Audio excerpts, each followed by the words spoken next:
বন্ধুরা, আজকে বানাবো ইঁচড় দিয়ে চিলি ইঁচড়। তো ইঁচড়গুলো আমি নুন দিয়ে সিদ্ধ করে নিয়েছি। এবার ভালো করে চটকে আমি মেখে নেব।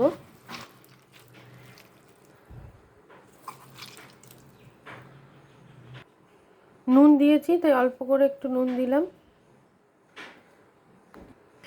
রসুন দিয়ে দিলাম, আদা বাটা দিয়ে দিলাম, একটু লঙ্কা গুঁড়ো,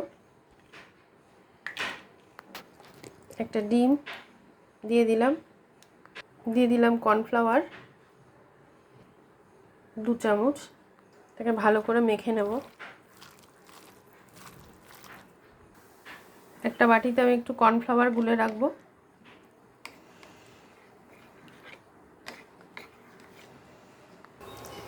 দিয়ে দিচ্ছি সাদা তেল।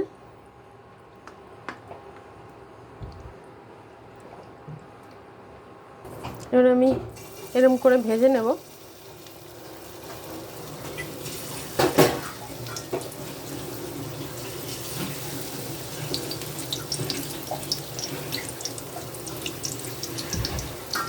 এগুলো খুব একটা মাখা হবে না, একদম একটু ডুমো ডুমো থাকবে। এগুলোকে উল্টে নেব, উল্টে ভেজে নেব।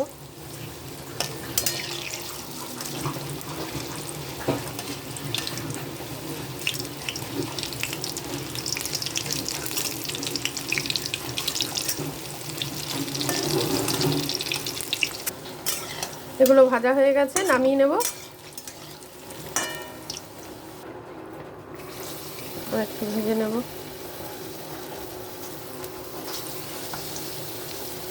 এগুলো একটু যতটা দেবেন তার থেকে একটু বড় হয়ে যাবে, কেননা ডিম দেওয়া আছে। তো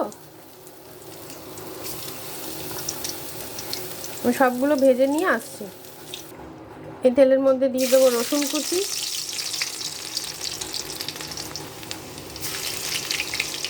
যেহেতু চিলি সস যাবে একটা লঙ্কা দিয়ে দিলাম চিড়ে, আদা পেস্ট যাবে তাও একটু আদা কুচি দিয়ে দিলাম, মুখে পড়লে ভালো লাগে।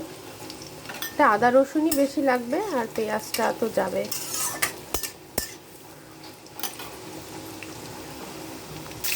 এবার দিয়ে দেবো পেঁয়াজ,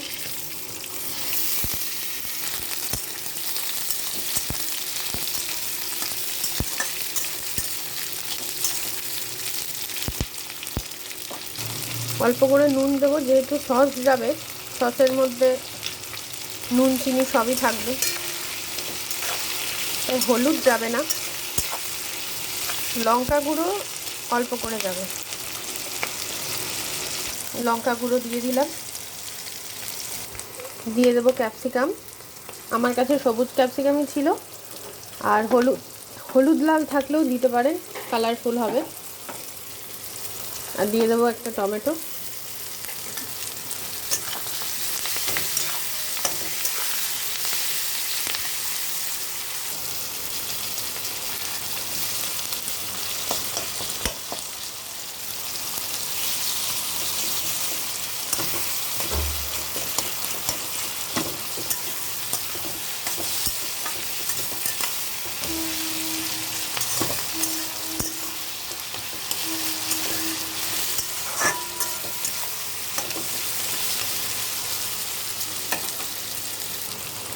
অল্প করে আদা বাটা দিয়ে দেবো, এটা আদার ফ্লেভার আর রসুনের ফ্লেভার খুব ভালো লাগে।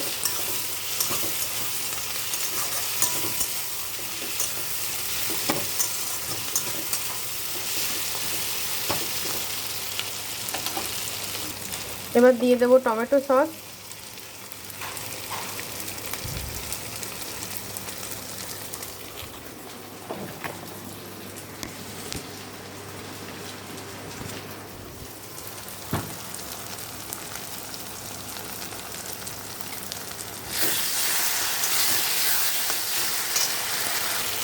টমেটো সসের পর দিয়ে দেবো চিলি সস, যে যেরকম ঝাল খায়।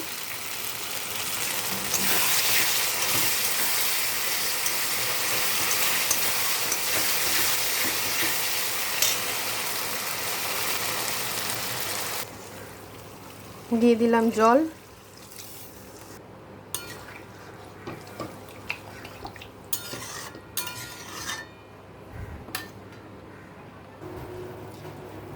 আমি এগুলো দিয়ে দেবো। এঁচড়ের বলগুলো ফুটে গেছে।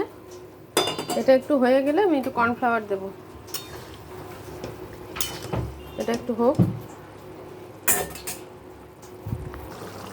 একটু গোলমরিচ দিয়ে দিলাম।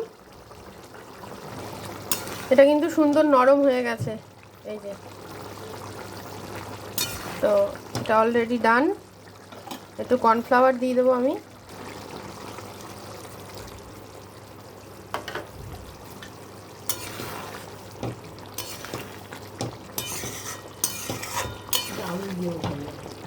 এটা কিন্তু পুরো কমপ্লিট। এবার নামিয়ে নেব। ঝোলটা গাঢ় হয়ে গেছে। এটা আবার নামিয়ে নিচ্ছি।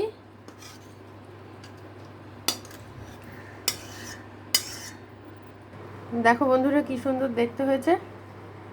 মা একটু খেয়ে বলো তো কেমন হয়েছে। মা খেয়ে বলো তো কেমন হয়েছে।